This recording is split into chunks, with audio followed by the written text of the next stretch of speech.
భాగస్వామి అవ్వడం మనం ఆకాంక్షించిన మార్పు దిశగా ఒక చారిత్రాత్మక ముందడుగు.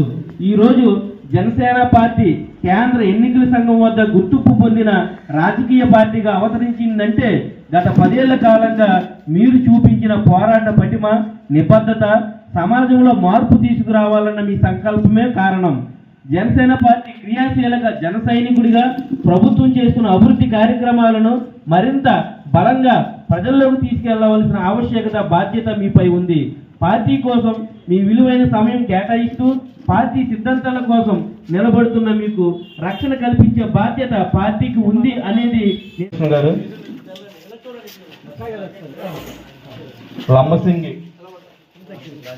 లంబసింగ్ రాజబాబు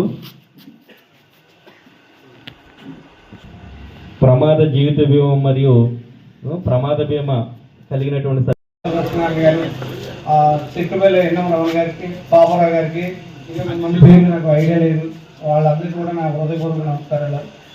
మన ఇది ఎప్పటి నుంచో మేము ఈ కార్యక్రమం అనుకుంటున్నాం.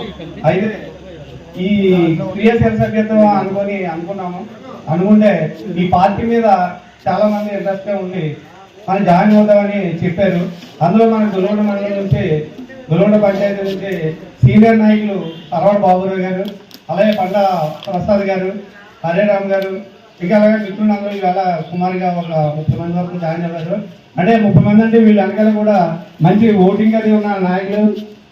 వాళ్ళతో కుటుంబాల దగ్గర ఒక్కొక్కరి దగ్గర ఒక 50 కుటుంబాలు ఉంటాయి. ఈ పవన్ కళ్యాణ్ గారు సిద్ధాంతాల ఆశయాలను నచ్చి ఈ రోజున పార్టీలోకి రావడం అనేది మాకు చాలా సంతోషకరం. అలాగే మన పవన్ కళ్యాణ్ గారిని ఫస్ట్ సారి పోటీ చేస్తే ఈ నేను గెలుస్తాలేదు ఇతనికే ఉంటుందని అలాగే చేసి ప్రజల్లో కూడా సరైన ఆలోచన లేకుండా అతన్ని పోటీ చేస్తే 2 సీట్లైనా వాడుకుంటారు. ఇదే మన ఏపీ ప్రజలు. కానీ ఇలాంటి నాయకుడు మరొకరు ఎవరైనా అయితే వెంటనే తట్టబుట్ట చదువుకుని వెళ్ళిపోతారు. కానీ మన పవన్ కళ్యాణ్ గారు నిస్వార్థపరులు, డబ్బు మీద వ్యామోహం లేదు, పదవి మీద వ్యామోహం లేదు. కానీ వెంటనే మళ్ళీ 6 నెలల్లో మన తాపీ మేస్తుల గురించి వాళ్ళ మీద ధర్నా చేసి వాళ్ళ సాధక బాధలు ప్రాబ్లమ్స్ ఎక్కువ ఉన్నాయని వెంటనే వైజాగ్లో ధర్నా చేయడం జరిగింది.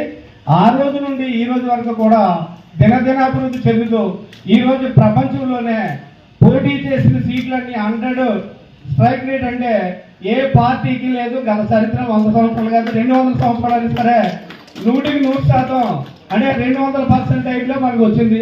ఏ పార్టీ అమ్మాయిమో పార్టీలు ఉన్నాయి కానీ అవ్వలేదు. అలాగే ఈ క్రియాశీల సభ్యత్వం అనేది ఎంతో మంది పవన్ కళ్యాణ్ గారు మీటింగ్లకు వచ్చి కొంతమంది అనుకోకుండా యాక్షన్లు జరుగుతుంటే మంచి ఆలోచన వచ్చి పవన్ కళ్యాణ్ గారు ఇది పెట్టారు. ఏంటిది? క్రియాశీల సభ్యత్వం. ఏదైనా ప్రమాదవశాత్తు మరణం సంభవిస్తే వాళ్ళకి ఏదో పాక్షికంగా అంగవైకల్యం అయితే 50,000 ఇచ్చేటట్టు. ఇది కూడా మనం 500 మనం సభ్యత్వానికి ఇన్సూరెన్స్ కడితే మిగిలిన సుమారు 1,500-2,000 పవన్ కళ్యాణ్ గారి సొంత నిధులతో ఇన్సూరెన్స్ అనేది కట్టడం జరిగింది.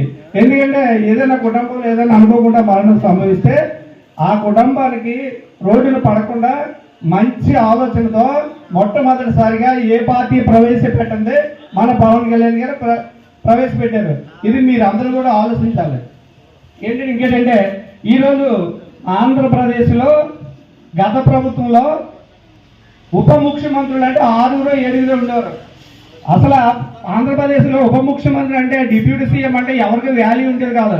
కానీ పవన్ కళ్యాణ్ గారు వచ్చాక ఆ పదవికి గౌరవం వచ్చింది.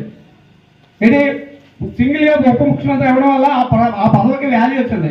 ఈరోజు రోడ్లలో కానీ, గ్రామాల్లో కానీ, నీటిపారుదల కానీ, అలాగే గిరిజన ప్రాంతాల్లో కానీ, మొన్నే రీసెంట్గా అది డుమ్మరు కూడా అది వెళ్ళారు. ఏ నాయకుడు కూడా వెళ్ళడానికి నక్సలైట్ల భయం అదని నడిచే నాయకుడు వెళ్ళరు. ఇలా దిగితే అలాగే దిగి ఎన్ని వెళ్ళేటట్టు కానీ కాలు నడకని చెప్పులు లేకుండా నడిచారు. అలాగే ఆ గ్రామాల్లో వచ్చే ప్రజలు చెప్పులు లేవని చూసి ఎన్న చెప్పులు కూడా పంపించారు. అంటే ఎంత మంచి మనసు అనేది మీరందరూ గమనించాలి. అలాగే పార్టీని రేపు వచ్చే స్థానిక సంస్థ ఎన్నికల్లో దినదిన అభివృద్ధిగా మనం రేపొద్దుట ఈ గ్రామంలో మాకు ఈ సీట్ కావాలి, వార్డు మెంబర్ కావాలి, లేదా ఎంపీటీసీ కావాలి, లేదా సర్పంచ్ కావాలని మనం అడిగే స్టేజ్కి రావాలంటే మన పార్టీని ఇంకా మనం బలోపేతం చేసి ఇంకా మండల స్థాయి నియోజకవర్గ స్థాయిలో కూడా మనం ఇంకా జాయినింగ్లు అయితే పెట్టాలి. కానీ ప్రతి ఒక్కరు కూడా మన పవన్ కళ్యాణ్ గురించి చెప్పి తీరాలి. ఆయన ఆశయాల సిద్ధాంతాలను అన్నీ కూడా చాలా చాలా మంది ఇలాంటి నాయకుడు మన ఆంధ్రప్రదేశ్లో లేకపోతే ఇంకా మళ్ళీ రాలేడు కూడా, వేరే అంత మంచి నాయకుడు రాలేడు. అలాగే ఈరోజు భారతదేశం మొత్తం మీద నెంబర్ 1 నాయకుడు అని మొన్న సర్వేలో అయింది. మంచి మనసు, మంచి వ్యక్తిత్వం అన్నీ ఉన్నవాళ్ళు ఎవరంటే ఐడియాలజీకి పవన్ కళ్యాణ్ గారు వచ్చారు.